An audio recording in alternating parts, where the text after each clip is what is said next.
सभा की सारा कारण जाने के कुड़की होने लग रही है, दिक्कत है कुड़की अपनी अपनी होने लग रही है।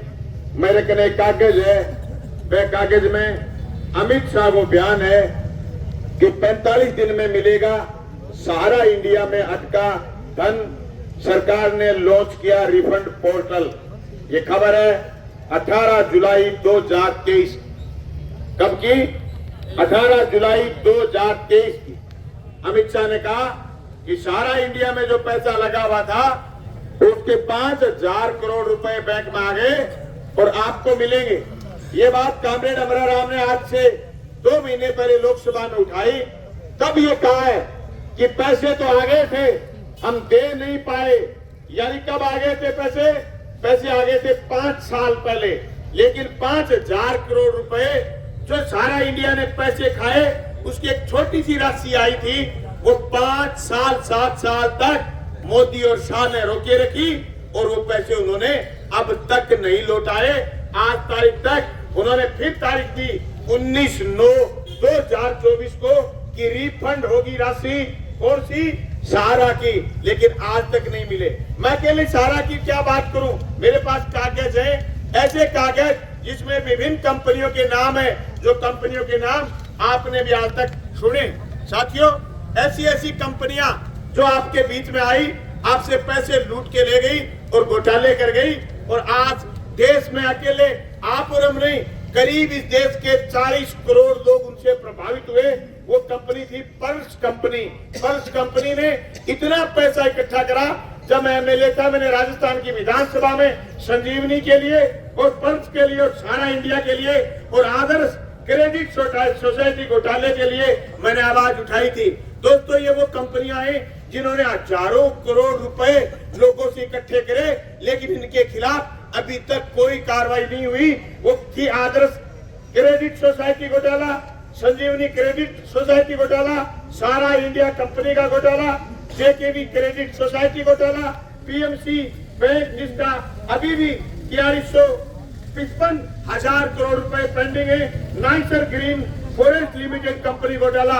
ये ऐसी कंपनियां हैं जो इस देश के जनता की मेहनत की कमाई को लूट के खा गई, लेकिन कोई पुलिस, कोई प्रशासन, कोई कलेक्टर, कोई सरकार उनका कुछ भी नहीं उखाड़ पाती। अगर हमारे 1000, 2000, 5000, 10,000, 1 लाख, 2 लाख, 5 लाख, 10 लाख रुपए अगर किसी के फसल खराब होने की वजह से, कोरोना में धंधा खराब होने की वजह से अगर वो जमा नहीं करा पाया, तो उसकी छाती पर आके चढ़ जाते हैं और उनकी बेइज्जती करते हैं, उनके घर ताले लगाते हैं। इसलिए हमने परेशान होकर के ये ताले तोड़ने की कार्रवाई शुरू करी है और ये कार्रवाई जारी रहेगी, चाहे कोई प्रदर्शन करे और चाहे कोई फाइनेंसर की कंपनियां आकर के ज्ञापन दे और चाहे कोई गिरफ्तारी की मांग करे। एयू समाज फाइनेंस कंपनी, एयू कंपनी, आवास कंपनी, एसके फाइनेंस कंपनी, उन कंपनियों ने आपसे जिसने लोन लिया ऐसे ऐसे कागजों पर दस्तखत कराए जो कागज अंग्रेजी में लिखे हुए थे, वो कागज आप और हम समझ नहीं पाए।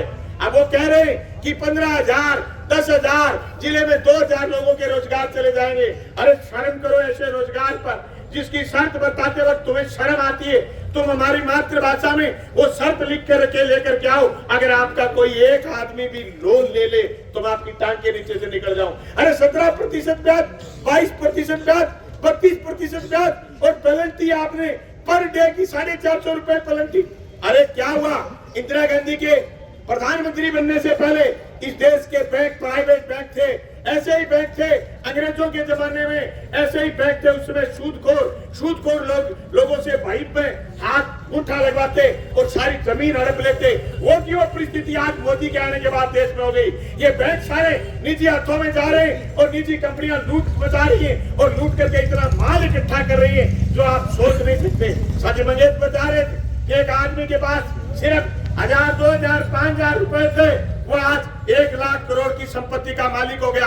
क्या ये किसान, क्या ये मजदूर ये संपत्ति का मालिक हो सकता है? क्या वो इतनी तेजी से इतने पैसे वाला हो सकता है? लेकिन वो पैसे वाले सिर्फ वो लोग होते हैं जो मोदी की इस लूट में शामिल है। ये लड़ाई सिर्फ और सिर्फ एयू समाज और एसके फाइनेंस के खिलाफ नहीं, ये लड़ाई उन नीतियों के खिलाफ है जिन नीतियों के चलते ये लूट की छूट थी और उसके बाद वसूली करने के लिए, उसके बाद लोगों के घर कुड़ करने के लिए छुट्टी किसने के लिए, हम तो उसको ढूंढ रहे। हम कलेक्टर को ज्ञापन भी देंगे और ये कह के आएंगे कि कोई भी लूट नहीं मचेगी और हम कलेक्टर को शपथ दे के आएंगे आप कुर्की पर दस्तखत नहीं करोगे।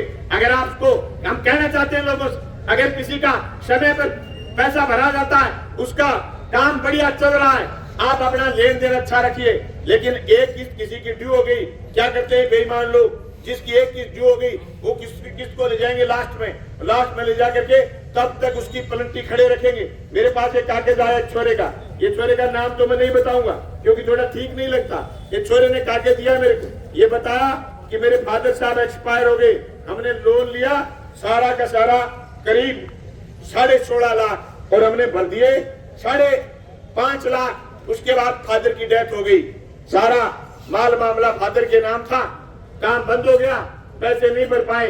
आज फिर कह रहे हैं कि हमारे को 17 लाख रुपए और दे दो।